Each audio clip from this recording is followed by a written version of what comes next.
Well, good morning, Interbet fans, and welcome to the preview for Greyville, the Poly Track, Sunday, the 25th of April. And firstly, what a day yesterday. Everything worked out absolutely perfectly and went very, very well. Certainly, as I said, the Rogerstone Royals looked like the business, and so they were. And good day's racing. We found a couple of real good bankers at Turfentine, and let's hope that we can follow through today, but it's not quite as easy.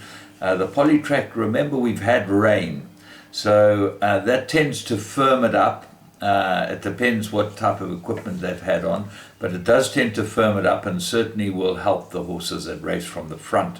So let's kick off with race 1, which is 5 to 12, early start, 1400 meters, maiden plate, absolute three-cornered contest. I like Tenacious Time each way. I think this is really a horse worth having a good each way bet on. He's 8 to 1, and he certainly will run well after a rest. He has run well before after a rest and seems well suited to this track. What a rider. Well, he got back in trip, and I'm not sure that this will favour him because he took his time to get going last time, and he's very skinny in the betting, so he's got to have some sort of chance. Never Ending Love, expect him to run well. Tinny Prinsloo, a very good trainer, and his horses always run well. They'll fight it out. Race 2, maiden plate, fillies and mares, and they go 1600, and I want to be with Lady Latia. I think she's the right horse, and I think she's a bet, but she's second run after a rest. That's against her. What I'd like to see with Lady of Latia, I'd like to see her jump and go to the front and dictate the pace and quicken off the front running tactics, and she'd be very, very hard to beat. Emerald Isla's got run a couple of good races, and Crystal Cove, third run after a rest. Bells and Whistles comes from the same form lines and really shouldn't be able to beat Lady Latia, but draw is a big concern. Princess Donnelly might improve. Race 3. This is a maiden plate, and they go 1700 meters. And the hot favorite here is Silver Stardust. Now, have a close look at this horse's first run, and you'll see that he took forever to warm up and get going at Scottsville, where you've got a bit of a straight. You've got to be sharp at Greyville on the poly track, and I think there's no value in him at 8 to 10.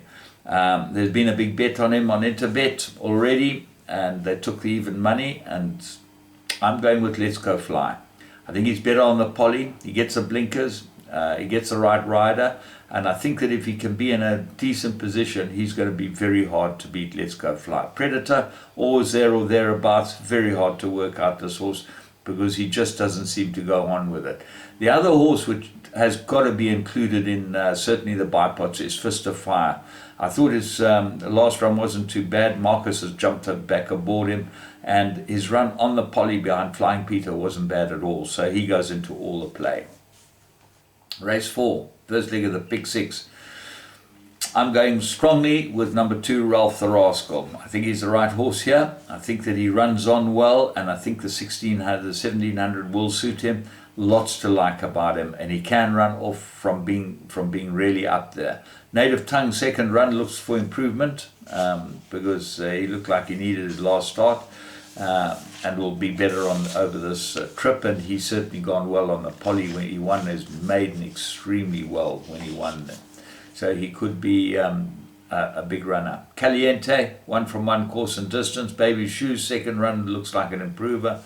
All in all, it's quite a difficult race if you go past my choice, but I'm hoping that Ralph the Rascal will go better over the trip, and he's my top choice.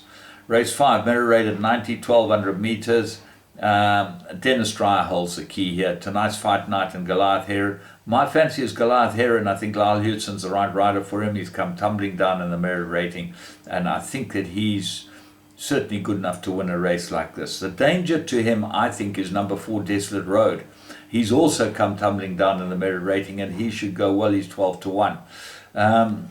Kaysen, third run, got very good form. Vista Nova, this might improve. Sovar's got a chance. He's head of the speed rating, and Latava 1 from 4 course and distance as well. So not that easy, but I'm taking my chances certainly in the exotics with Goliath Heron, because I think it gets more difficult.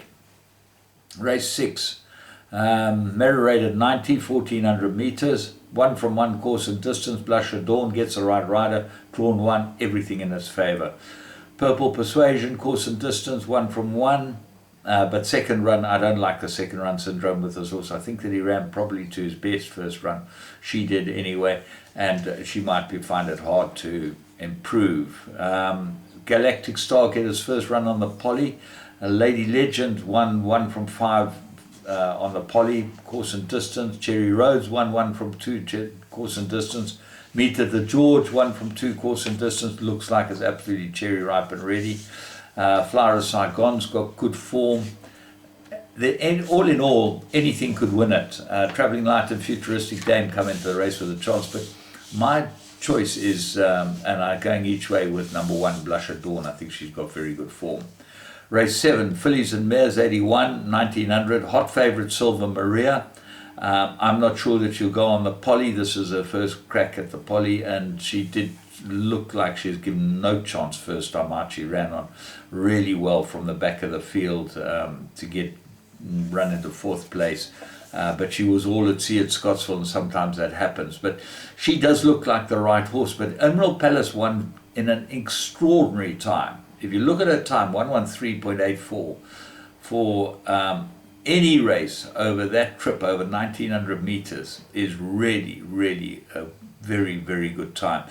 You want to go and have a look at Sea Venture when she beat Chatty Cathy. 116.56, that's over 3 seconds, that's probably 25 lengths slower.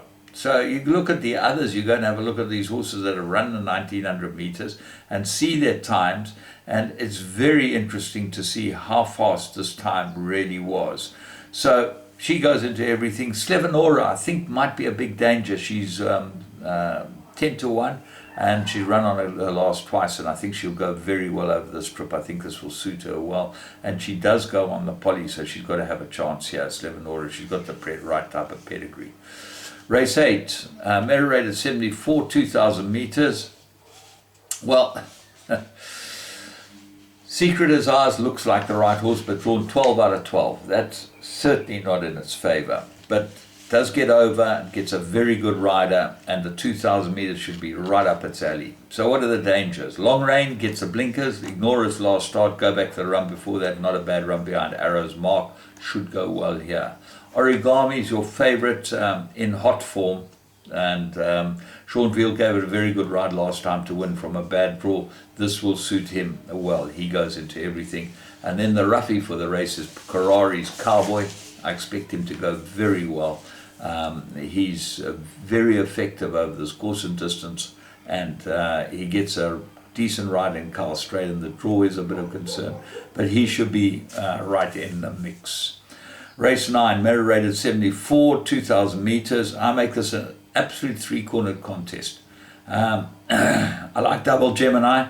I think he's the right horse. Everything's in his favour. Third run after a rest. Ignore his last start. That he was drawn wide, and he never ever had a chance. Richard Ferree gets on him this time, and I think that's a big plus.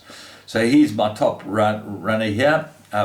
Kane Lyman Soda's come down in the merit rating, but will he go 2,000 meters? I know he ran 7th in the Derby, Cape Derby, so he's got to have a big chance, and certainly off his merit rating he's got to have a chance. Second run in the province, but first run on the Poly. Final Occasion, look for a big improvement from this horse. Bad draw every time, and gets a good rider and gets a decent draw, he'll go well. And then the dark horse, the horse that no one knows about, is Room at the Top. Rested, he's always run well after a rest, and if Munger can give him a decent ride, he'll be right there. Tiger Tank shows a lot of pace, and he goes into your play as well. So all in all, it's an interesting card. I've given you a couple of horses with big prizes that I think you should have each way bets on. Let's hope that we can win this whole thing. Looks like a good day, and we're back at Greyville on the Poly tomorrow. So from me, James Goodman, and Interbet. Remember, we're betting in play on the soccer today and on the cricket, and there is a rugby match coming up early if you get on early.